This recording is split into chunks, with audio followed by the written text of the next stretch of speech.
Aren't you interested in learning breakthrough wealth building strategies, such as how to flip a home in less than 2 weeks using other people's money with no real estate license, or how to build a low-cost home-based business?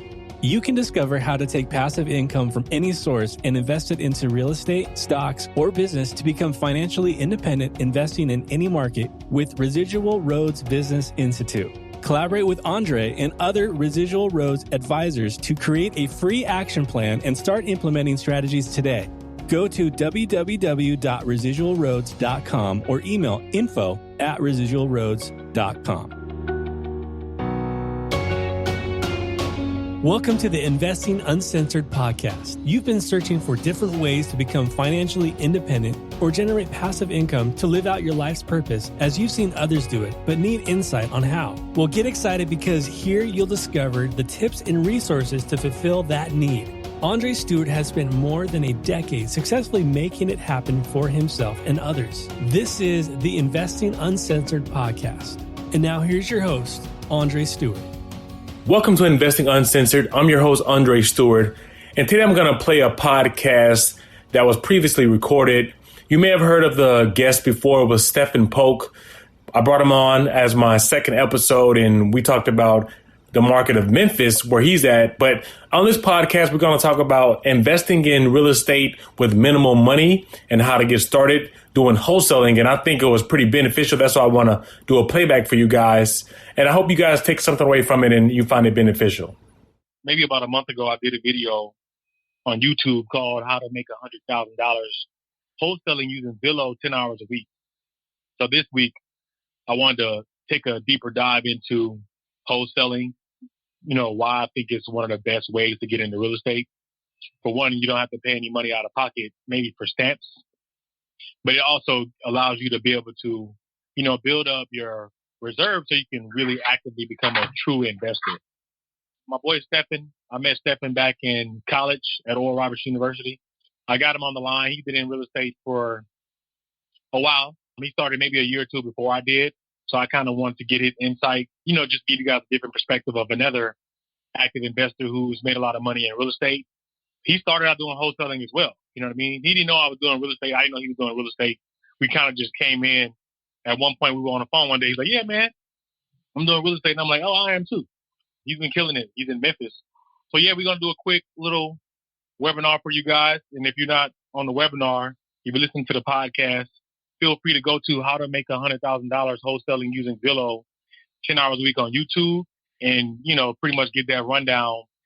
And I pretty much broke down exactly how you can make so much money on Zillow without, not knowing a whole bunch about real estate.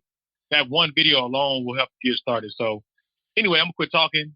Stephen, go ahead and introduce yourself and let everybody know about you and what you've been doing in real estate. What's up, guys? Been knowing Dre for a long time, since freshman year of college. We'd sit in the dorm rooms and talk about ways to create wealth.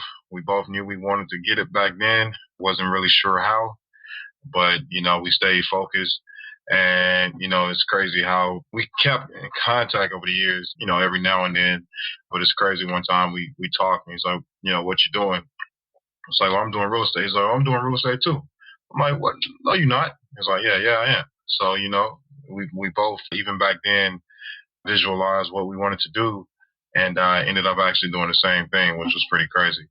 But yeah, I'm going to just kind of, talk about how I got started in wholesaling. And by the way, Dre, you didn't ever tell me about this How to Make 100,000 video, kind of sore on that, but, it's all good. Wholesaling, man, is a great way to kind of get into real estate without having your own cash or credit. You don't need credit either. You're basically just putting together buyers and sellers, pretty much like a brokerage fee. You can do your own advertising. Honestly, don't even need, as long as you got an internet and laptop, you're fine. And you probably don't even need that. You could go to the public library and just use a computer for free, as well as the internet. You just need to know how to market.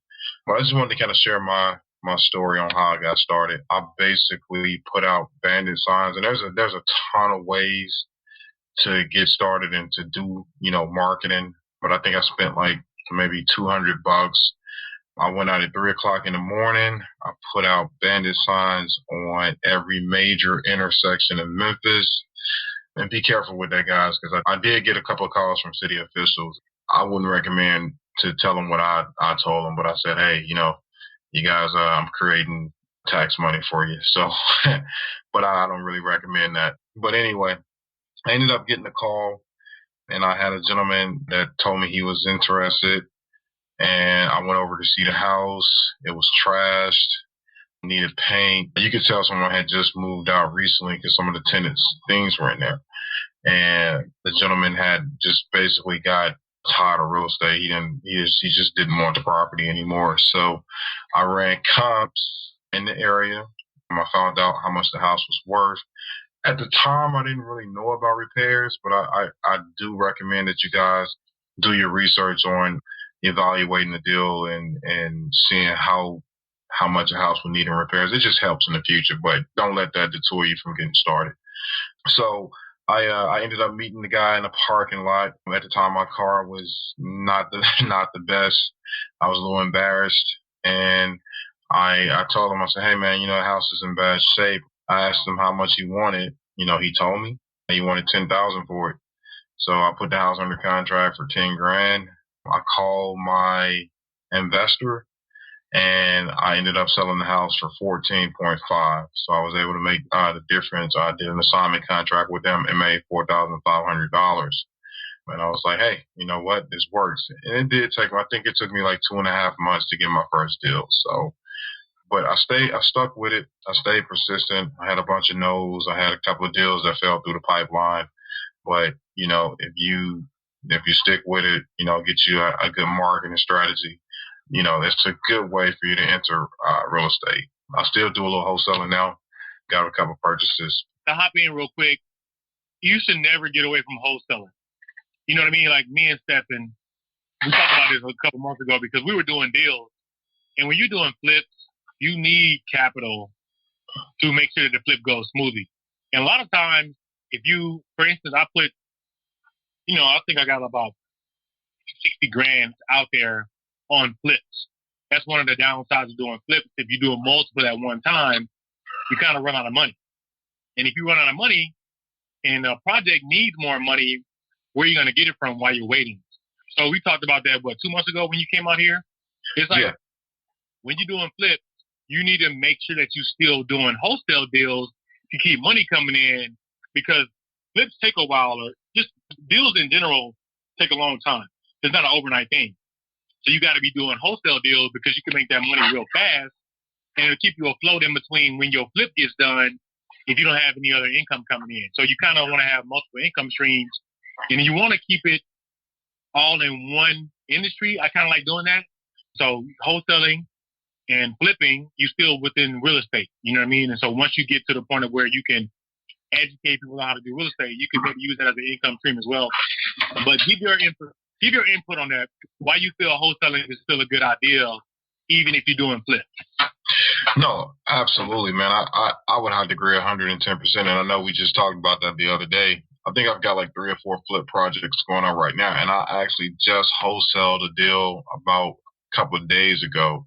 And that was, it was just a nice little chance to cover some expenses and that kind of thing like that. Because as he said, as you build up your team, and then you're going to have other investors come in as well, and they're going to see what you're doing, and they're going to want to, and they're going to say, hey, if you're successful at it, and especially if you're branding yourself right, you're going to have people that want you to come in. So that's one thing. It actually helps you expand your brand, and you need to be able to wholesale to those guys when they ask, like, hey, what do you have going? Like, you don't necessarily have to. I actually do manage the projects that my investors bring in. You don't necessarily have to do that, but it's good for branding purposes. So if you're still wholesaling to these guys, you still have income come in, and you have potential investors for your flips as well. So that's one reason you should still wholesale. And the second thing is just going back up with what Dre said. Man, when you get into like 3, 4 flips, like, you got to have down payments until you're in a position where you just have a lot of liquid. it's just good to have. And then you don't even have to top all your liquid. Like I said, you can attract other investors outside just from wholesaling. So create a system, market, bring in some people to help you market. And yeah, actually, yeah, definitely keep wholesaling. Because like when you wholesaling, like when you doing flips, and say for instance you got 2 or 3 flips going, you got all your money in the flip, and then a contractor's like, oh man, I found out we got to do this. And then you find out you got to put up another $2,000. Where are you going to get it from? You know what I mean? If you're not working, even if you are working, do you have time to wait for your next paycheck to come in and pull the $2,000 out of that paycheck to get Absolutely. that house done? You know what I mean? So you need to have the funds available, and, keeping a job and wholesaling. And because if you're constantly marketing, you're going to always have deals coming in. And if you got 2 or 3 flips going and you still marketing, but even if you're not marketing anymore and someone calls you from something that you did 2 months ago, you going to turn the property down? No, you're going to get it. You might not be able to flip it or do something with it, but you sell the contract to somebody else. So don't tell the person, oh, I can't help you out because I got 3 properties going. I can't buy this from you. No, you flip that to someone else and make a quick 2 or 3 grand off of it, and use that money for whatever you want to use it for. You know what I mean? Yeah, definitely. Yeah, and again, just man, I can't express again. It helps you. It helps you expand your brand. Just because you can't do the flip, I mean, you may pass on making the big liquidity on that particular one, but again, you just made something if you had money tied up. So you're making something again. Dre and I are big on expanding the brand, so make sure you're videotaping your flips or taking pictures of your wholesale deals and keeping track of those buyers as well. So yeah, definitely. Piggyback on that again.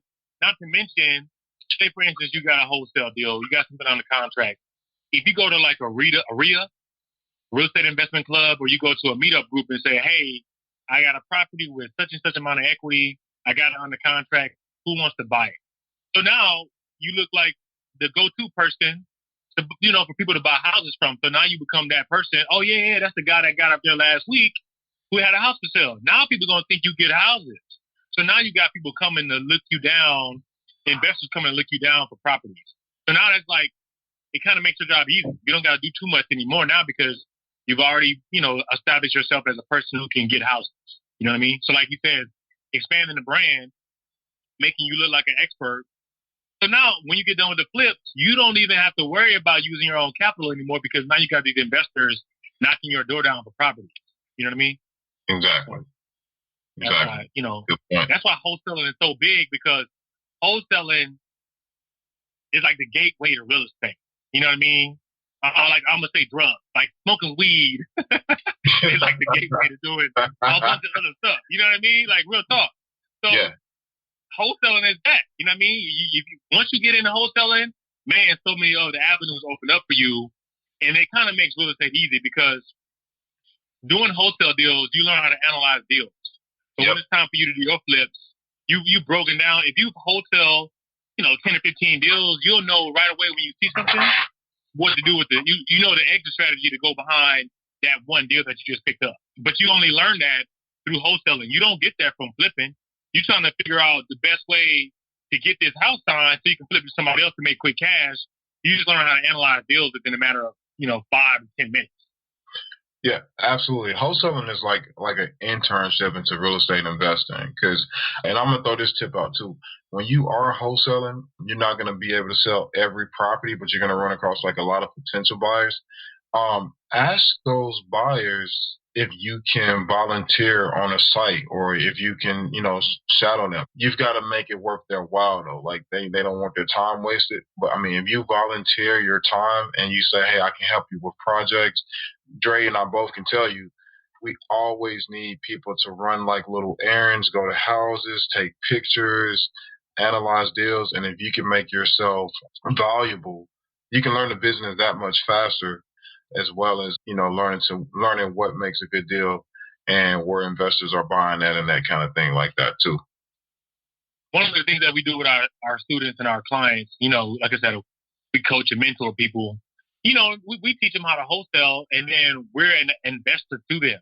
So again, like you said, we get people to analyze deals for us because we really don't want to still be out here doing marketing.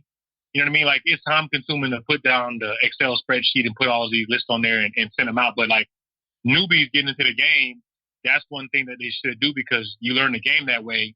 And then for a newbie coming in the game for us, at least for our clients, them analyzing deals is a means for them to make money because they know if they analyze a good deal, they can send it right to us. And if it's a good deal, we're going to buy it. You know what I mean? So like take advantage of wholesaling and learning that process because again, reach out to us. Now you guys, whoever's listening to this podcast or watching this webinar on YouTube, now you guys have an investor on deck that you can call and sell a property to. You know what I mean? So we'll list the information here, go to residualroles.com, reach out that way. We'll leave information at the end of the podcast for people to reach out. So you right there got the advantage that I didn't have when I first got into real estate. When I first got in, I didn't have a buyer's list. I didn't have anybody. So I lost 10 deals because I was so hungry. I got in, I went out, I did the marketing, and I had 10 people call me back, and I got them. We got the deal. But we was like, oh, well, who's going to buy them from us? But you guys kind of got that advantage, at least in this case. You know what I mean? One of the hardest parts is finding a buyer to, buy properties, and you kind of have that already. So wholesaling should be easy. Wholesaling should be what you guys want to do after listening to this podcast. And you know what? But what I would say is I don't think it's necessarily finding buyers is the hard part. If you know how to analyze deals, your buyers will come. And you guys going with the residual roles will actually show you where to find your buyers. So it's kind of like you do the legwork before you actually start to get out there. So once you learn the ropes on what a good deal entails, then residual roles will show you like, hey, you can market it this way to attract this buyer, that buyer. And like Andre said, we're buyers ourselves. So, I mean, you're starting off with buyers already anyway. Yeah, so you're ahead of the game. So the only thing that most people need to do listening to this is just start. You know what I mean? And so that's why, again, it's not rocket science. And people think real estate investing is rocket science. It's really not that hard. People are like, oh, you got to be a part of the 10% or the 5%. No, you don't. You just need to be educated on how to get into real estate. And most people just see fix and flop on HGTV and think that's how you do it. And that's like only one aspect of real estate. There's like multifamily investing. There's mobile home park investing. There's commercial real estate. You know what I mean? There's so many different avenues. But for beginners, again, the video on YouTube, how to make $100,000 wholesaling using Zillow would be where you should start because it doesn't require you to do anything but spend, a couple hours behind a computer looking at houses, and it breaks down exactly what you have to do. And that's a form of wholesaling and one of the easiest ones versus you trying to figure out what kind of letter to send a person. You know what I mean? You don't have to do all that. You can just look on the video that I posted online and on YouTube and figure out steps on how to get started. Guys, don't reinvent the wheel. Like, I mean, we've been doing this for quite a while. We've bumped our heads enough to kind of save you time.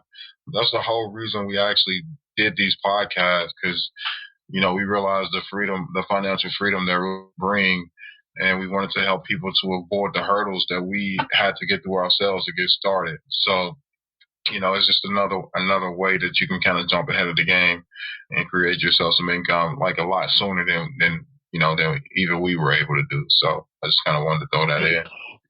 Wholesaling is another way to supplement your income. Like what most people don't do when they get into real estate or when they think about trying to leave their job, I don't think most people sit down and calculate how much their expenses are. You know what I mean? Like I said this before and I say it all the time, people's brains have a reticular activator. So you have to kind of give it a number. It's for instance, like you see a car that you want. You see this car everywhere. Say you want a Honda and you're like, oh man, I really want to get this car. So now everywhere you go, you're going to see that Honda everywhere. Once you buy the Honda, you're going to see it everywhere because your reticular activator has registered that particular thing in your brain. It's a filter that you have. Pretty much that's what it is. So I bring that up to say you have to give your brain a number on what you need so it can produce that number. So if your expenses are $5,000 a month, then with wholesaling, you have to do at least one deal that gives you $5,000 a month. You need to set that particular number up in your brain So track your expenses. Go through and see exactly how much you need to be able to supplement your income, and that'll give you how many, wholesale deals you have to do a month, so you can leave your job and give yourself financial freedom. You know what I mean? You don't got to be rich, but financial freedom is the same thing as being able to supplement your income. That's all it is. You know what I mean? So wholesaling will, most people's expenses, depending on where you live. I live in California, so mine are a lot higher than, most people's. But if you live somewhere in the Midwest or Florida, your expenses should be no more than, what, 3,000 or 4,000 a month? That's literally like 2 deals. Like Stefan's first deal was $4,000. My first deal was 3,500. So you can easily supplement your income in the Midwest or in the South by doing wholesaling. In California, you kind of can too, depending on where you market and find the right property. But it's so much easier in other parts of the U.S. Yeah, definitely. And guys, you still got to sacrifice, man. You still got to have discipline while you're building this business. Keep your expenses low so that these wholesale deals do cover them. You want to get to the point where, you're reinvesting the profits that you're making from your wholesale deals and marketing even more for more wholesale deals to eventually get over into purchasing your own property if that's what you desire. Yeah, yeah. That's a good point you just brought up, man. I did this before I left my job. I paid down all my credit card debt and I refinanced my car to give me a lower monthly payment. You know what I mean? So I cut cable. I cut different things to, lessen my expenses so that I would be able to really get out here and leave my job and not have as much money that I need to come up with every month till I can get going. So like saying, if that was me, I would lower my expenses off my first couple of wholesale deals, get down to where it's like maybe rent and car payment or whatever else necessity that you have. And then once I reach that point, then I would break down, what I need to make doing wholesale deals. And it'll accelerate you into real estate a lot faster. No, absolutely. I couldn't agree more. And another thing I want to throw in too, like all your deals, don't try to, don't be greedy in this business. It's enough. You got to have an abundant mindset. You got to believe there's so many deals, so many different situations, so many different opportunities. Once you start getting into the energy of wholesaling, you're going to be like, damn, like this, I never knew it was, this many scenarios, out there. Yeah, don't try to hit a home run every deal. In my market, like Dre said, I mean, starting off with maybe 4,000 a month, and will cover your expenses. If you do 3 small deals in a month at, let's just say 3,000 a piece, that's $9,000. If you multiply that by 12, that's what, 70, 72? No, 78 grand a year, so by being in the pool, you're going to get wet is what we always say. So you're going to get the home run deals as well. So if you're doing 3 little small deals and then you do 1 huge deal a quarter, 10,000 plus, you can really do well with this business. One thing I want to address that you just said, don't be greedy on the deal. What will kill a deal is people being greedy. And what I've experienced so many times is you get a deal where you got a wholesaler who has a house and he wants to make $10,000 off the house on a wholesale deal, which is cool if there's enough equity. But you know what? That comes up when it's time for closing. And if you don't do a double close, that's going to be exposed. And it's like, this dude trying to make 10 grand off his house just to give me a piece of paper. And if that dude's going to make 10 grand and the investor might only make 15, he going to be pissed off. You know what I mean? Because he's putting up everything. So you'll lose the deal real fast trying to be greedy. All you're doing is selling a piece of paper to someone else. So if you take $5 grand, let the person buying the house make most of the money. You know what I mean? So you'll lose on the deal by trying to take too much on the wholesale deal. You know what I mean? So and then, how many times do you that second where you lose a deal because someone trying to take way too much on the wholesale? Right. And another thing I'll say to just off of what you're saying, man, like when you're wholesaling and joint venturing with people, I mean, be fair, man. Like I do 50-50 deals. I didn't start off like that, to be honest, but I do 50-50 deals because when you have established yourself as, people know you can close and you have your buyers, these guys will continuously feed you deals. And if you're sticking somebody and, they don't fit and they start learning the business and they're like, man, this guy's getting, all of this, and again, this to each is his own. I just know from my personal experience by doing 50-50 ventures, these guys come back to me over and over and over again to where you want to create a residual effect to where you're not even really doing a ton of marketing. You may do some, but at this point, guys, I hear and I follow a lot of guys on Facebook locally, and we all know each other. These guys are spending a ton of money on marketing. I don't spend that much money on marketing. I got a lot of guys that I just JV with. They bring me the deals, and I have my investors. Dre, you did hit on something important, and I wanted you to kind of elaborate on this. You mentioned a double close. A lot of people may not be familiar with that. Can you explain an assignment contract, a double close, which is I just taught on that today, and just kind of go over the difference between the two? Yeah, pretty much an assignment contract is if I find a deal, I get the deal. This is pretty much what a wholesale is. I get the house on a contract between me and the seller. Then I take that contract and then I assign it to the buyer. So now I no longer own this piece of property or this piece of paper that I got on the contract.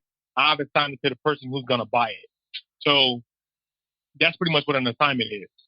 So the double close, it's like if you're trying to hide how much money you're going to make on this assignment, on this wholesale to the buyer, you need to do a double close so that they don't see how much money you're going to make on the transaction. Because if you just do one close, all of the information comes up at closing for everyone to see on the HUD. So everyone will see exactly how much money you're going to make. So close, the person is only going to see what's going between the buyer and the seller, and that's it. What you make in the equation is not going to be anywhere on the HUD or seen by anybody. You know what I mean? That's going to be a totally separate close. So it's going to be you close with the buyer closes with the seller, versus it being you and the buyer. That's it. Or the buyer and the seller. That's it. If that makes sense. Cool. So yeah, you pretty much. And again, if it's a deal that has a lot of equity in it, sometimes it makes sense to do a double close so that the buyer really doesn't get to see how much you're going to make, because that could really piss him off. So sometimes it does make sense. You just pay the closing fees, pay the closing costs to keep the amount that you're going to make a secret. It don't really matter because obviously you're making enough money to want to hide it from them. So sometimes it makes sense to double close and take the profits. But starting out, I wouldn't do it. And the only way that I really would do it if it was a substantial deal that I would have had to all right, man, I got to kind of take advantage on this situation here. But for the most part, I would just stick with, basic wholesale and take $3 or $4 grand or $5 grand just for doing the contract and move on to the next house. Or just keep using that investor. Keep going back to that same person you wholesale that deal to and be like, hey, I got another one. Hey, I got another one. So you can easily make 5 or 10 grand, 15 grand off this one person that you wholesale to versus trying to make it all in one deal. Make it all 3 or 4 deals. Build a relationship versus trying to take advantage of the guy. Real estate it's a marathon. It's not a sprint. It ain't a get rich quick thing. You know what I'm saying? Like it's going to take you a while to build wealth in this industry. Yeah, definitely. You got to create value, man. Like the more value you creating for a person. So make sure that person is profitable. And I'll tell you, you bring a deal to me and Andre, we're going to know if the deal be profitable. And I was going to say too, when you learn your investors, you'll see if they are have been in the industry for quite a while, more than likely they won't care what you're making. You kind of have to seek that out between new investors and new people. You kind of have to watch your people. But if you're closing deals with the same amount of people, as long as the deal makes sense for them, they're not going to care about how much you make. So I just kind of want to know that. They're making at least a 25%, 30%. Yeah. They don't care. Yeah, it doesn't really matter. But I'm just saying, I wanted to give them, because you're going to run into that scenario. I ran into it in the beginning. I have not ran into that again since the beginning of when I started. So I wanted them to know that could be something that they run across in the beginning and to not take advantage of that in the beginning. Just get in and make some money, and that's it. Definitely. But yeah, man, that's my thoughts on wholesaling, man. I think you need to get into it. It's the best way to do it. One thing I do want to address is Stephen said it real quick in the beginning is mindset. Real estate is a mindset that you have to have, and just know that you're not going to get the first deal that you come across. So any kind of limiting belief from childhood or from people that you hang out with or from your parents, you need to let that go. You need to let go. Like, man, I can't make it in real estate. I can't. That's for rich people. Any of these beliefs that you have surrounding real estate, you should just let it go because real estate's so easy. I swear to God, a 15 or 16-year-old can do it. And there are some out there doing it. Yeah, they have. I was going to say, not that can do it. They are doing it. He's right, man. The mindset, we can do a whole podcast just on mindset, guys. And believe it or not, like your mindset actually, so we can give you like a list of ways to find properties and find motivated sellers. But to be honest, I've had deals just come out of nowhere by talking. Nobody even know about me doing real estate.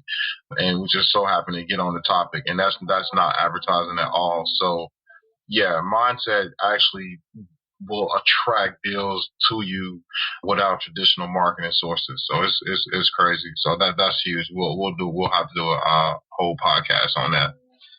And not only it's like I was saying a few minutes ago, what he's saying is right. Obviously, laws of attraction, you attract whatever you want into your life, but you can only do that through thinking about the things that you want. You know what I mean?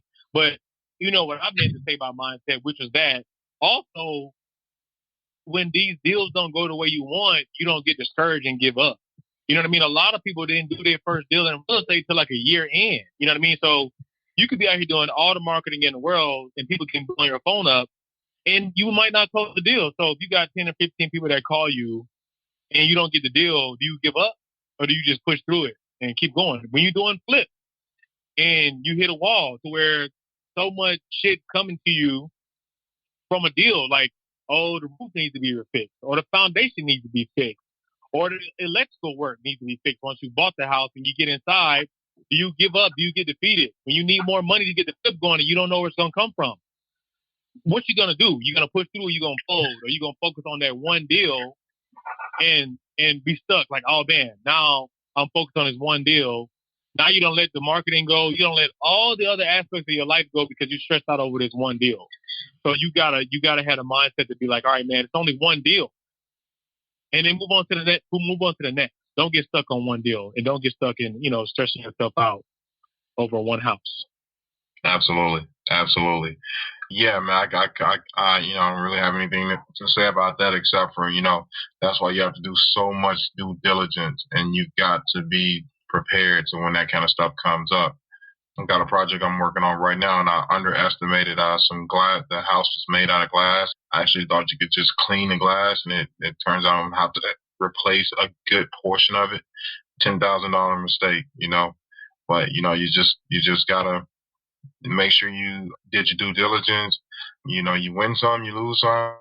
But overall, what I can say is even through those mistakes, I've been profitable, and it's definitely a way to stabilize wealth for your family. And I got a deal in it, just like you were saying. We got into the house.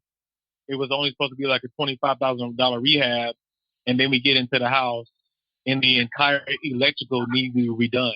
And so the city inspector had to come out there, and he was so nitpicky with everything. And we were in a flow with cash flow and everything. And this inspector came in, and it just stopped the entire project. We had to rip off some sheetrock in the kitchen so he could see that, even though another city official came out and said it was good to go. This new inspector that came out was like, no, I need to see all of it. So we had to rip the sheetrock down. So that cost more money. You know what I mean? And so then he came out again and was like, oh, you need the right covers for this. Like, he was so nitpicky with the deal. But nonetheless, you know what I mean? So many more problems arose in this particular house. And then we kind of got stuck in it. You know what I mean? We kind of got, that's what he's saying. Like, we got stuck in this house and we were like, oh, what are we going to do? So this particular house, we so far off schedule with the house. I was like, man, instead of us stressing over it, let's just not put any more money into it. List it for less than what we wanted to make for it, and list it as an investor special, and see if we can drive the price up on the MLS to make some investors come in here it only needs a couple more $1,000 to get done, but I'm over the house. I'm over the situation because it was initially a 6-week flip that turned into 7 months. You know what I mean? Just because of what's going on with the city. So I'm like, all right, let's just let it go and let another investor come in and take over. We just make sure that we don't go negative on the house and someone else can come in. You know what I mean? So yeah, I could have got defeated and be like, oh my God, this house, and I don't know what I'm going to do. And no, man. If I wasn't educated enough to know how to pivot in a situation like that, that's another reason why you got to be educated. It's like, all right, this is a scenario. How much we in the negative? What can we do? Boom, we figured it out. We made a pivot. So that's why mindset is huge in having an education. So if you don't go through a platform like Residual Roads, there's a million people who try to teach people how to do real estate online. You know what I mean? So if you don't use us, me, Stephen, or whoever else is on our team, find a mentor, man. Like athletes, people at the top of their game have coaches, have mentors. Most millionaires have, again, 2 to 3 mentors for different things. One might have a life coach. One might have a personal trainer. One might have a financial coach. One might have a financial advisor. You need these for a reason. You know what I mean? And if it's not us, then find someone to be able to give you the advice that you need when you're in situations like that, Absolutely. Yeah, you hit the put the nail in the coffin on that one, man. Because I just thought about that as you was talking. Like we all, you seek the best, as far as whatever you do. So, when you're seeking the best results, you gotta seek people that know what they're doing. So, you guys just, if you're gonna get into this, make sure you study, get you a mentor. The rest, you just jump in and do it. Most people have the issue with starting. That's all it is. You know what I mean? Like, just start, man. You got to start somewhere. Don't be scared. Like, and if you are scared, again, this is the reason why you should get a mentor. I got a mentor in the beginning. I wanted to get into it, but I was like, you know what? Let me shorten my learning curve by talking to someone who's done this. And that's what I did. And I shortened my learning curve by a substantial amount. And I've made a ton of money. I've created multiple platforms for people to invest in real estate, educational platform, a mobile app, all kind of different things, just because I shortened my learning curve by having a mentor or a coach. So you can either figure it out and wing it on your own and take 6 to 7 months to 2 or 3 years to get your first deal, or you can just invest in yourself and just pay $600, $200, whatever the case is, and just get someone to help you out. You know what I mean? Yep. But cool, man. That's pretty much what I want to talk about. I just want to address wholesaling and let people know that's the way to get in. That's the number one way that I would suggest starting out. And then from there, progressing to other avenues of real estate other than fix and flop. Like, you don't got to do fix and flips. Do subject twos. You know what I mean? Do multifamily. Do something like that. Go straight to, wholesaling. Do wholesale to $100,000 or $200,000, and then go buy a 16-unit apartment complex and get the cash flow from that. You don't got to be a flipper. You can do all the front ends. Different ways. Like Andre said, wholesaling will open you up to the world of real estate, to where you can explore and still make money. Because once you start wholesaling, there's so many different facets, man.